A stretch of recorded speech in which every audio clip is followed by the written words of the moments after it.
ইতিবাচক ব্যাপার যে মামলার হিয়ারিং শেষ হলো এবং কপিল সিবাল সময় নিয়েছিলেন, তা তিনি নতুন এমন কিছু বলার সুযোগ পেলেন না বা বলার কিছু ছিলও না। তারপর আমাদের শুনে হিয়ারিং শেষ করে দিলেন। এখন অপেক্ষা করতে হবে জাজমেন্টের জন্য। এখন জাজমেন্ট কখন দেবেন এটা বিচারপতিদের নিজস্ব ব্যাপার, এ নিয়ে আমাদের কোনো বলার কিছু নেই। আমার স্টেটে দিয়ে আমি অবশ্যই সেখানে ছত্তিশগড় কী পাবে তা নিয়ে আমার মাথা ব্যথা কি। আসলে ওর লক্ষ্য ছিল যে অন্যান্য স্টেটের সঙ্গে গুলিয়ে দিলে পরে তাদের সকলকে পার্টি করো, এই প্রত্যেকটা স্টেটকে পার্টি করলে ডিএ মামলা শুনানি হতে হতে আমার মৃত্যু হয়ে যেত।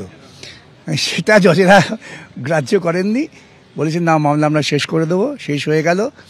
অন্ততপক্ষে এই মামলার তারিখের পর তারিখ নিয়ে মানুষ যে ক্লান্ত ছিলেন সেটা বন্ধ হলো। এটা তো পুজোর আগেও পাওয়া যাবে না, দেওয়ালি আগেও পাওয়া যাবে না, কারণ 3 সপ্তাহ আরও সময় লাগবে রিটেন নোটস দেওয়ার জন্যে। তারপর বিচারপতিরা বসবেন, কোর্ট ছুটি হয়ে যাবে। এটা দেখা যাক কবে হয়। এবছরে পেলেই খুশি হব আমি। দীর্ঘ লড়াই, যেটা স্যাট থেকে শুরু হয়েছিল সেটা হাইকোর্ট, আবার স্যাটে ঘুরে যাওয়া, আবার হাইকোর্টে আসা এবং সুপ্রিম কোর্টে আসা। সুপ্রিম কোর্টে বিগত 3 বছর ধরে মামলা চলছিল। সংগ্রামী যৌথ মঞ্চ প্রথম থেকে মামলার পার্টি ছিল না। আমাদের জন্মটাই হয়েছে মানে হাইকোর্টের ডিভিশন বেঞ্চের রায়ের পরে। আমরা অনেক পরে বিগত প্রায় 6 মাস আগে আমরা যোগদান করেছি এবং আমাদের লক্ষ্যটাই ছিল যে এই মামলাটাকে দ্রুত শেষ করার মানে প্রচেষ্টা করানো এবং যারা এক্সিস্টিং মামলাকারী ছিলেন আর কি আমাদের কর্মচারী পক্ষের থেকে তাদের হাতটাকে শক্ত করা। আমরা সেই অনুযায়ী আমাদের মানে বিখ্যাত আইনজীবীদেরকে আমরা নামিয়েছি, তাদেরকে রিক্রুট করেছি, তাদেরকে সওয়াল করিয়েছি এবং অবশেষে আজকে খুশি যে সমস্ত প্রক্রিয়াটা শেষ হলো। 2 সপ্তাহের মধ্যে সরকারকে কম্পাইলেশন করে অনেকগুলো তারা রিটেন নোট অফ সাবমিশন জমা করেছেন, সেগুলোকে সব কম্পাইল করে একটা দিতে হবে। আমাদের পক্ষ থেকেও সেটা জমা হবে। ডিএটা যে রূপা 2009 অনুযায়ী কর্মচারীদের অধিকার, সেই অধিকারটা প্রতিষ্ঠিত হবে এবং সরকারের পালাবার খুব একটা জায়গা থাকবে না। 3 সপ্তাহ পরে মধ্যে প্রক্রিয়া শেষ হবে, তারপরে রায়দান হবে। সুপ্রিম কোর্টে ডিএ মামলার শুনানি শেষ হয়েছে, রায়দান স্থগিত রেখেছে সর্বোচ্চ আদালত। রাজ্যের তরফে আজকে সওয়াল করা হয়েছে যে বিভিন্ন রাজ্য বিভিন্ন হারে ডিএ দেয়, যদি সুপ্রিম কোর্ট কোনো নির্দেশ দেয় সমস্ত রাজ্যকে তা মানতে হবে।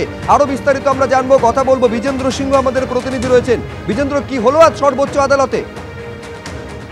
দেখো, আজকে যেটা তুমি বলছিলে, কপিল সিবাল রাজ্যের হয়ে অ্যাপিয়ার করেন এবং তিনি বলেন কি কেন পশ্চিমবঙ্গে যে ডিএ দিচ্ছে সেটা সঠিক রয়েছে এবং যেটা প্রয়োজন সেটাই রাজ্য সরকার করছে। তারা এটাও বলেনি কেন্দ্রীয় সরকার এরকম কোনো রুল নেই বা কোনো আইন সরকার করেনি যে সব রাজ্যকে কেন্দ্রীয় হারে মেনেই দিয়ে দিতে হবে। দ্বিতীয়ত তিনি বলেন কি প্রত্যেকটা রাজ্যের একটা নিজের পরিস্থিতি রয়েছে, সেখানকার পারচেজিং পাওয়ার আলাদা রয়েছে, সেখানকার রাজ্য সরকারের কর্মচারীরা এরকম অনেক বেনিফিটস পান যেটা কেন্দ্রীয় সরকারের কর্মচারীরা পায় না। সেক্ষেত্রে রাজ্যকে বাধ্য করা যেতে পারে না একটা স্পেসিফিক রেট অফ দিয়ে দেওয়ার জন্য।